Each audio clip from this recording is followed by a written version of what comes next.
श्री कृष्ण कहते हैं, हे अर्जुन, दोष दृष्टि रहित भक्त के लिए इस परम गोपनीय विज्ञान सहित ज्ञान को पुनः भली भांति कहूँगा, जिसको जानकर तू दुख रूप संसार से मुक्त हो जाएगा। यह विज्ञान सहित ज्ञान सब विद्याओं का राजा और गोपनीयताओं का राजा, अति पवित्र, अति उत्तम, प्रत्यक्ष फल वाला, धर्मयुक्त, साधन करने में बड़ा सुगम और अविनाशी है। हे परम तप, इस उपयुक्त धर्म में श्रद्धा रहित पुरुष मुझको न प्राप्त होकर मृत्यु रूप संसार चक्र में भ्रमण करते रहते हैं। हे अर्जुन, मुझे निराकार परमात्मा से यह सब जगत जल से बर्फ के सदृश परिपूर्ण है और सब भूत मेरे अंतर्गत संकल्प के आधार स्थित हैं, किंतु वास्तव में मैं उनमें स्थित नहीं हूँ। वे सब भूत मुझ में स्थित नहीं हैं, किंतु मेरी ईश्वरीय योग शक्ति को देख के भूतों का धारण पोषण करने वाला और भूतों को उत्पन्न करने वाला भी मेरा आत्मा वास्तव में भूतों में स्थित नहीं है। जैसे आकाश से उत्पन्न सर्वत्र विचरने वाला महान वायु सदा आकाश में ही स्थित है, वैसे ही मेरे संकल्प द्वारा उत्पन्न होने से संपूर्ण भूत मुझ में स्थित हैं, ऐसा जान। हे अर्जुन, कल्पों के अंत में सब भूत मेरी प्रकृति को प्राप्त होते हैं, अर्थात प्रकृति में लीन होते हैं, और कल्पों के आदि में उनको मैं फिर रचता हूँ। अपनी प्रकृति को अंगीकार करके स्वभाव के बल से परतंत्र हुए इस संपूर्ण भूत समुदाय को बार बार उनके कर्मों के अनुसार रचता हूँ।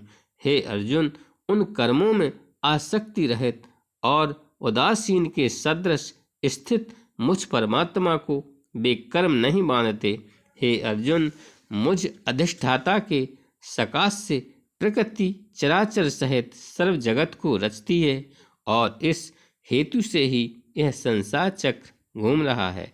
मेरे परम भाव को न जानने वाले मूढ़ लोग मनुष्य का शरीर धारण करने वाले मुझ संपूर्ण भूतों के महान ईश्वर को तुच्छ समझते हैं, अर्थात अपनी योग माया से संसार के उद्धार के लिए मनुष्य रूप में विचरते हुए मुझे परमेश्वर को साधारण मनुष्य मानते हैं।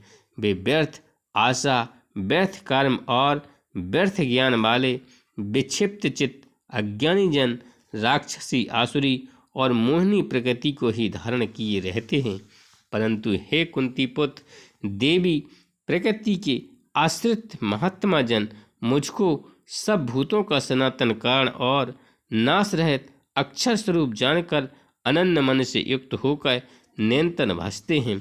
वे दृढ़ निश्चय वाले भक्तजन निरंतर मेरे नाम और गुणों का कीर्तन करते हुए तथा मेरी प्राप्ति के लिए यत्न करते हुए और मुझको बार बार प्रणाम करते हुए सदा मेरे ध्यान में युक्त होकर अनन्य प्रेम से मेरी उपासना करते हैं। दूसरे ज्ञान योगी मुझ निर्गुण निराकार ब्रह्म का ज्ञान यज्ञ के द्वारा अभिन्न भाव से पूजन करते हुए भी मेरी उपासना करते हैं, और दूसरे मनुष्य बहुत प्रकार से स्थित मुझ विराट स्वरूप परमेश्वर की पृथक भाव से उपासना करते हैं। किंतु मैं हूँ, यज्ञ मैं हूँ, सुधा मैं हूँ, औषधि मैं हूँ, मंत्र मैं हूँ, घृत मैं हूँ, अग्नि मैं हूँ, और हवन रूप क्रिया भी मैं ही हूँ। इस संपूर्ण जगत का दाता अर्थात धारण करने वाला एवं कर्मों के फल को देने वाला पिता, माता, पितामह जानने योग्य, परंतु ओंकार तथा ऋग्वेद, सामवेद और यजुर्वेद भी मैं ही हूँ।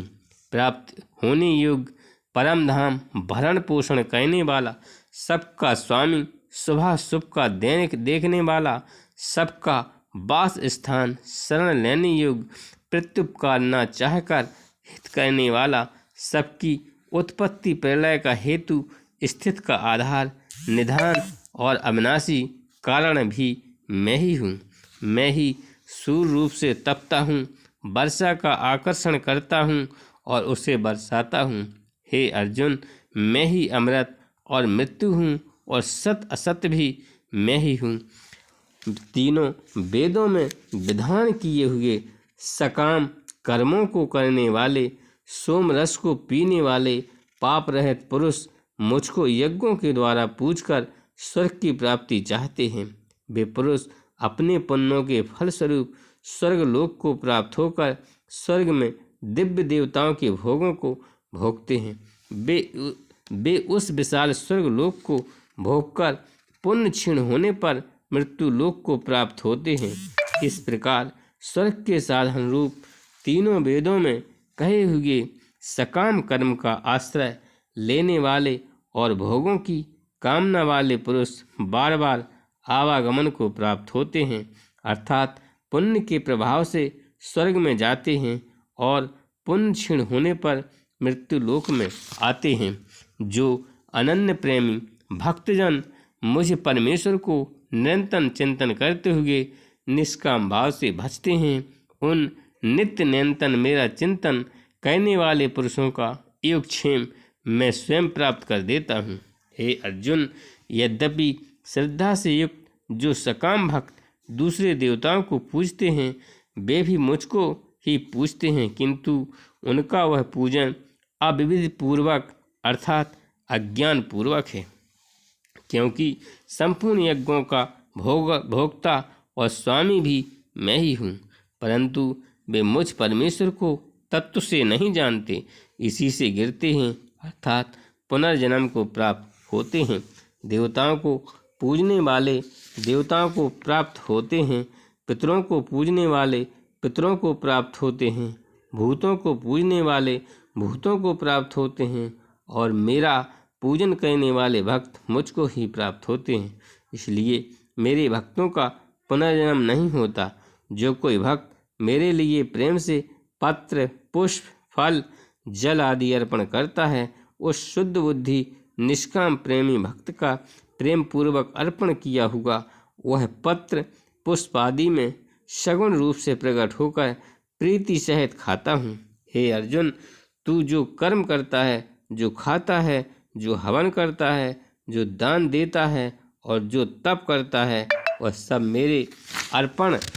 इस प्रकार इसमें समस्त कर्म मुझ भगवान के अर्पण होते हैं। ऐसे संन्यास योग से युक्त चित्त वाला तू शुभाशुभ फल रूप कर्म बंधन से युक्त हो जाएगा और उनसे मुक्त होकर मुझको ही प्राप्त होगा।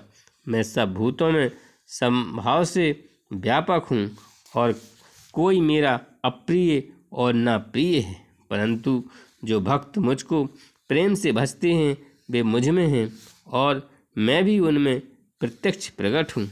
यदि कोई अतिशय दुराचारी भी अनन्य भाव से मेरा भक्त होकर मुझको भजता है तो वह साधु ही मानने योग्य है, क्योंकि वह यथार्थ निश्चय वाला है, अर्थात उसने भली भांति निश्चय कर लिया है कि वह शीघ्र ही धर्मात्मा हो जाता है और सदा रहने वाली परम शांति को प्राप्त होता है। हे अर्जुन, तू निश्चय पूर्वक सत्य जान कि मेरा भक्त नष्ट नहीं होता। हे अर्जुन, स्त्री, वैश्य, शूद्र तथा पाप योनि, चंडाल आदि जो कोई भी हो वे भी मेरी शरण होकर परम गति को ही प्राप्त होते हैं। फिर इसमें तो कहना ही क्या है, जो पुण्यशील ब्राह्मण तथा राष्ट्रीय भक्तजन मेरी शरण होकर परम गति को प्राप्त होते हैं। इसलिए तू सुख रहित और क्षण भंगुर इस मनुष्य शरीर को प्राप्त होकर निरंतर मेरा ही भजन कर। मुझ में मन वाला हो, मेरा भक्त बन, मेरा पूजन करने वाला हो, मुझको प्रणाम कर। इस प्रकार आत्मा को मुझ में नियुक्त करके मेरे परायण होकर तू मुझको ही प्राप्त होगा। धन्यवाद। मेरे चैनल को लाइक, शेयर और सब्सक्राइब करें।